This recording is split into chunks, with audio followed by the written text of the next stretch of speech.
Over the weekend, more chaos hitting the crypto markets. We'll get into all of that. We will break it down for you. There's a lot happening. I do want to thank our sponsor today, and that, of course, is iTrust Capital. This is where you guys can start your crypto IRA. And basically, in times like now, where you have so much volatility, so much uncertainty, one of the things you should do is get into diversifying your portfolio into a crypto IRA. That's one of the best tools you can use. Use our link down below. It's going to give you a $100 funding reward just to get started with iTrust Capital.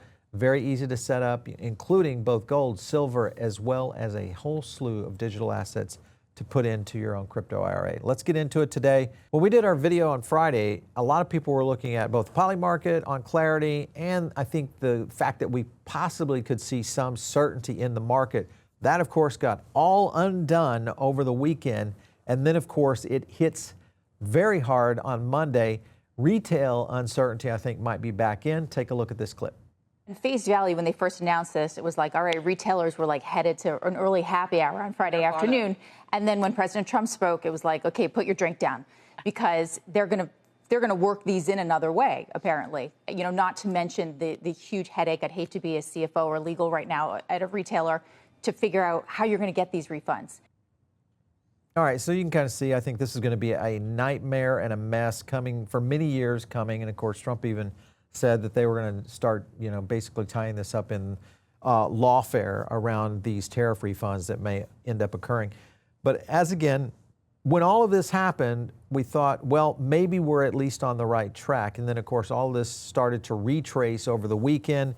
The magnitude of losses now place the sell-off among the most severe events in market history. And this, of course, is 2.2 trillion, which has already been erased, sending crypto down now another 50% from its peak. Remember, this has been a continuation of just hit after hit after hit. And it always happens on a weekend when crypto gets hit the worst. That's how these cycles are going. And I think that is the problem going forward. You look at our poll right here, busy week, markets react to Trump tariffs. February consumer confidence data, NVIDIA is coming out with their earnings, jobless claims, PPI inflation data. Will crypto see new lows this week? Now, when I say new lows, we'll stay with Bitcoin at 59K. Do you think that we could see a 59K this week? Based on what I'm hearing with clarity and based on the recent, because remember, that meeting came through, I think, yeah, we could see it. And there you go. 78% of you think, yes, we are in that kind of environment right now. And I agree with you, even though I don't like agreeing with the masses on this one. I think under the current situation, this is definitely what we're faced with right now. Now let's talk a little bit about Bitcoin and also the biggest holder of Bitcoin, Michael Saylor, and whether or not he thinks this bear market can continue, where we are within it. All of this really will play out in how this market recovers. Take a look at this clip. Okay, first of all, you know, it's 137 days since the last all-time high. 4.5 months. Half the amount of time it takes to make a baby. You know, there's a famous video of me in 2013 speaking about the virtues of the iPhone and Apple, and it went viral for a while. There's not an 8-year-old on the planet that doesn't want an iPhone 5. With Apple, it was 7 years through the wilderness. And I remember Amazon for something like 4 to 8 years, conventional wisdom was Amazon's an awful company. They'll never make any money. They'll never amount to anything. You almost could have bought Amazon anytime for a decade while conventional investors crapped all over it. And it wasn't until 2020 during the lockdowns that people go, oh, wow, I guess we need Amazon. But when could you have concluded Amazon was going to work? 2010, 2012. All right, so you take a look at where he thinks the market is heading, and I think what you have to make these kinds of recoveries occur is you have to have the big money. And the big money comes from one demographic, and that is the boomers.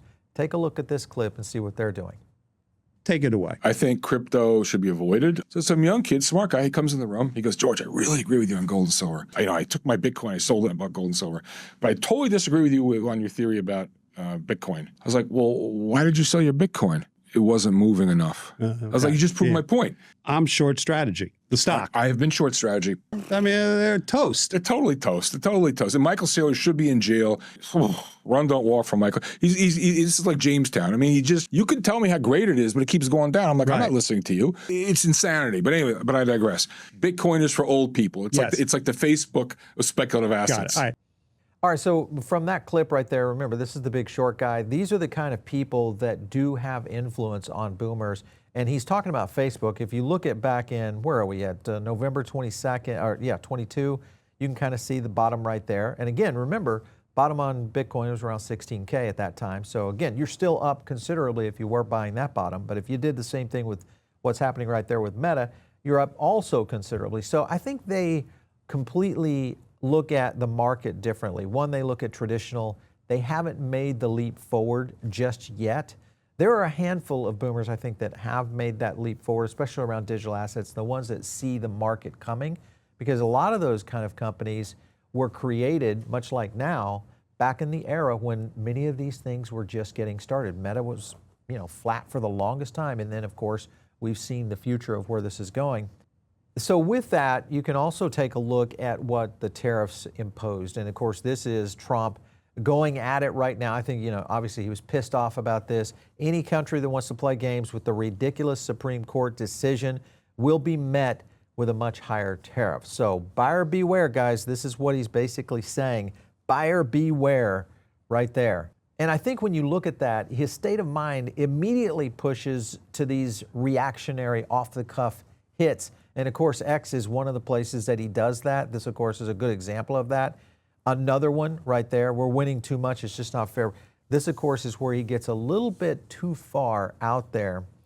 And I think this is one of the things that Trump is guilty of, in the sense of just when he loses, he just can't take it. And he responds with these almost erratic behaviors, especially on social.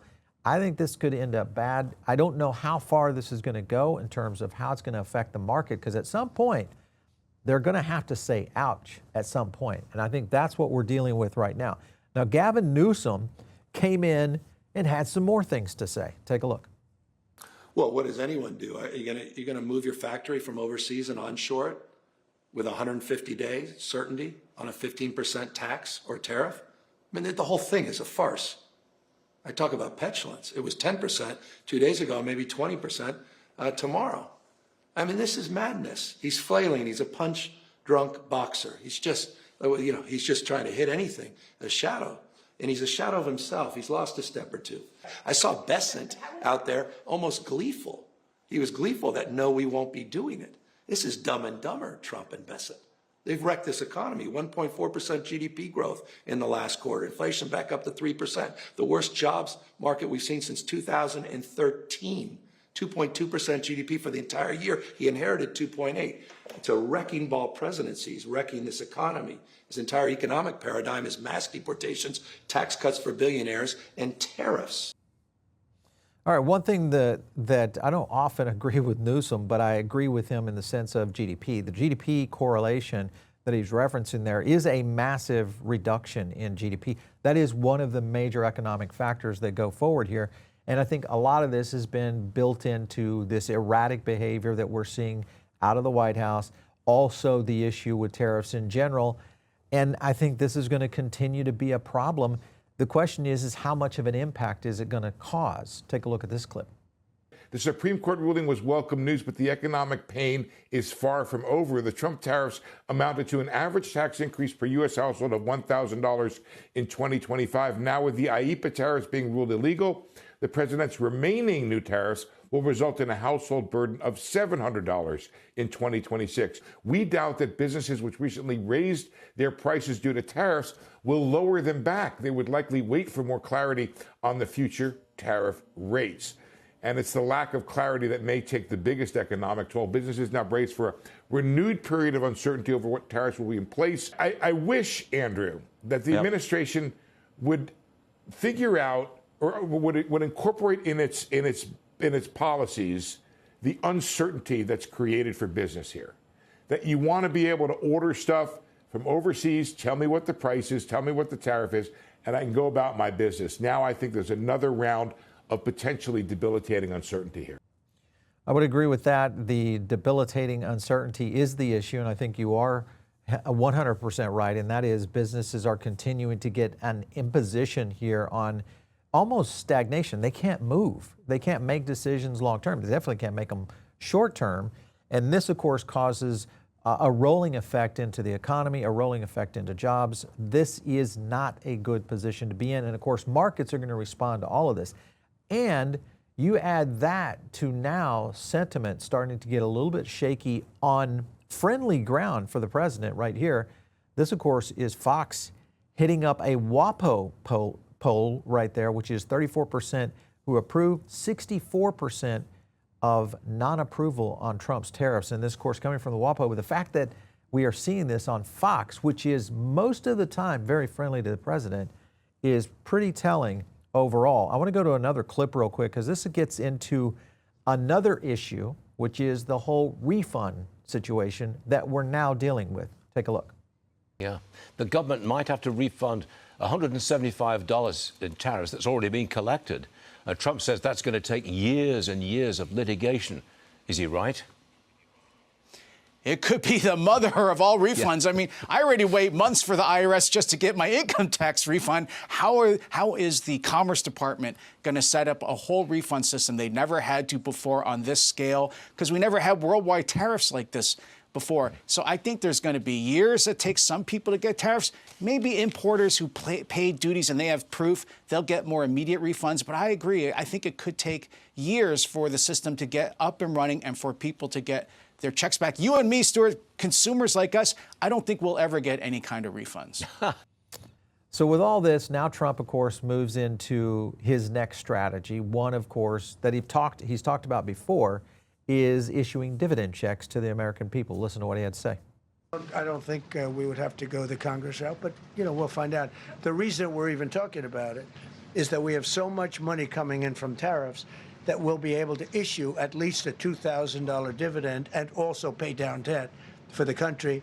But we'd do a $2,000 dividend to the people of our country. Would probably set a limit of, income limit where it made sense. But we will be able to make a very substantial dividend to the people of our country. I believe we can do that without Congress.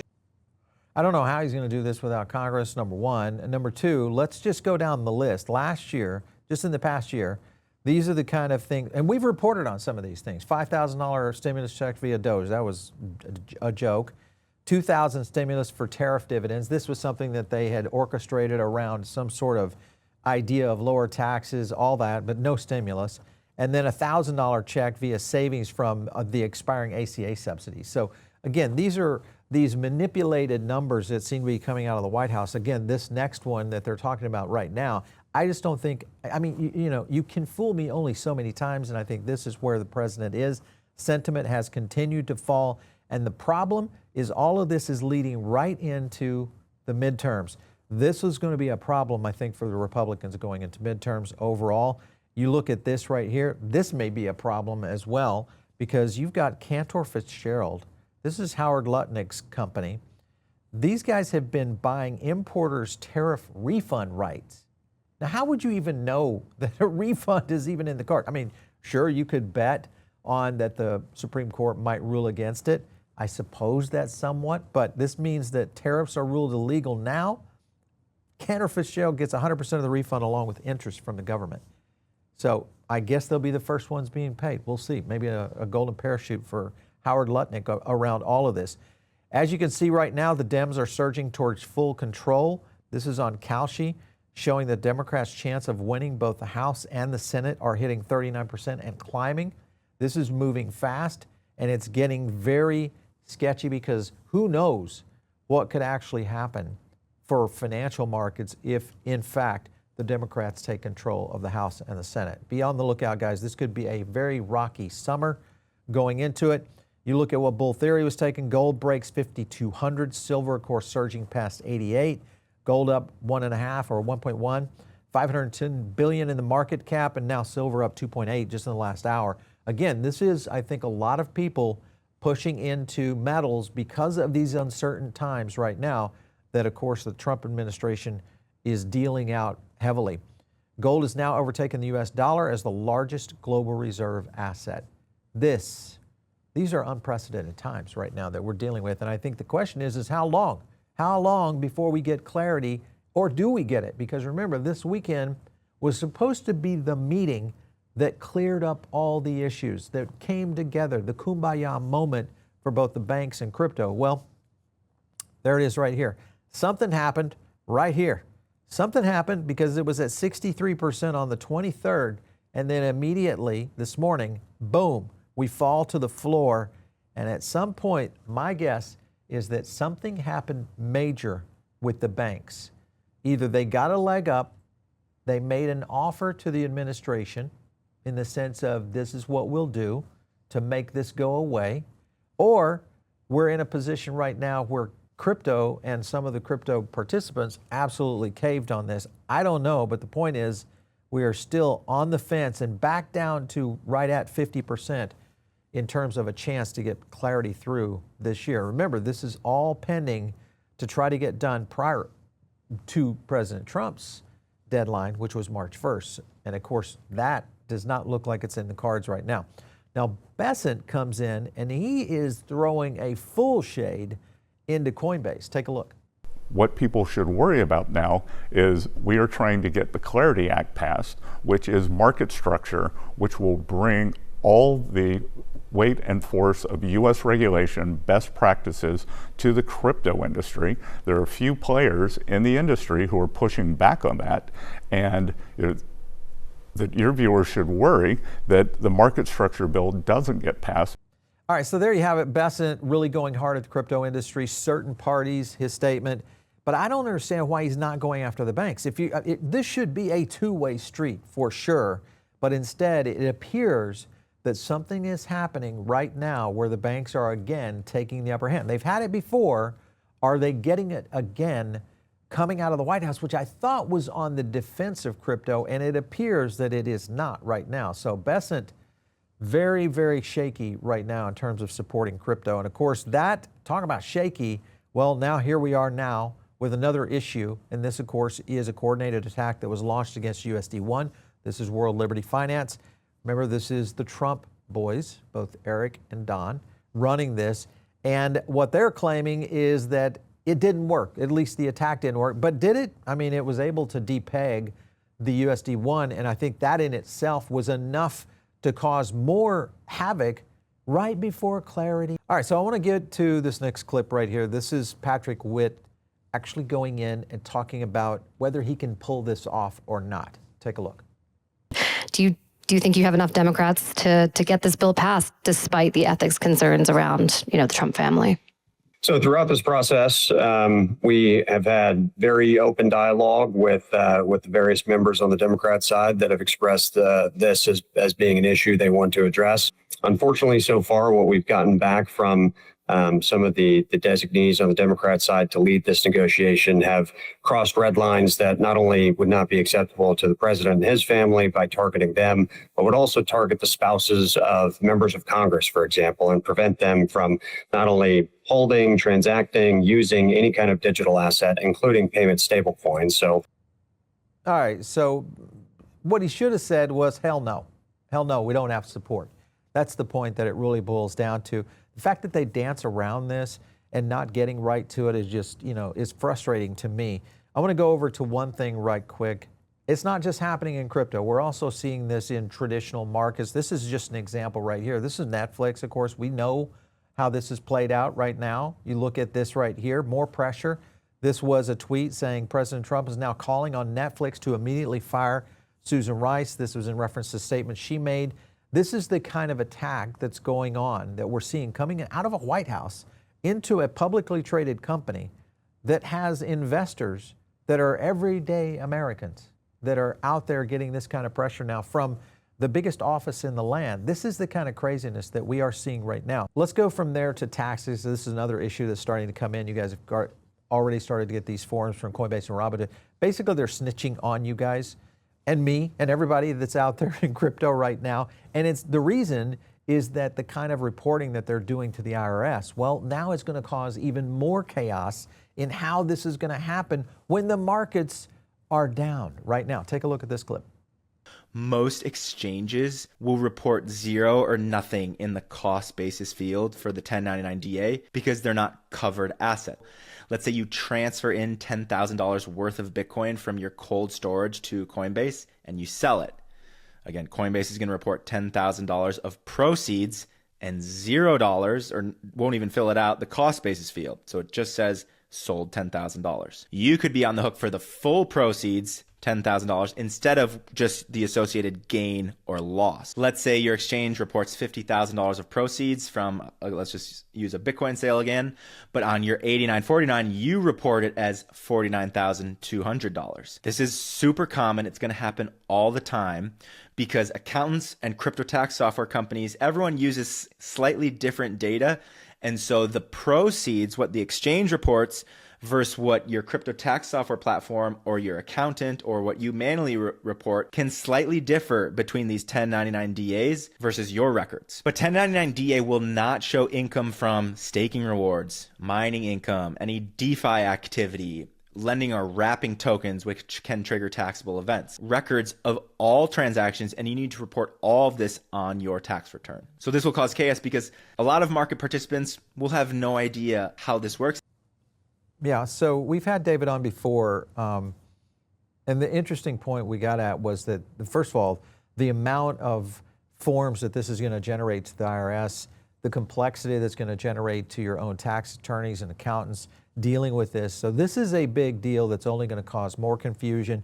Maybe, though, what we are seeing now is some relief, maybe not.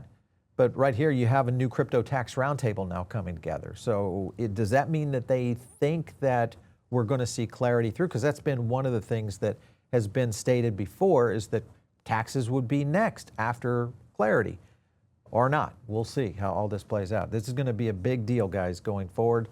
Stay tuned right here because it's going to be huge this week. Hopefully we'll get some more news. We'll see what happens.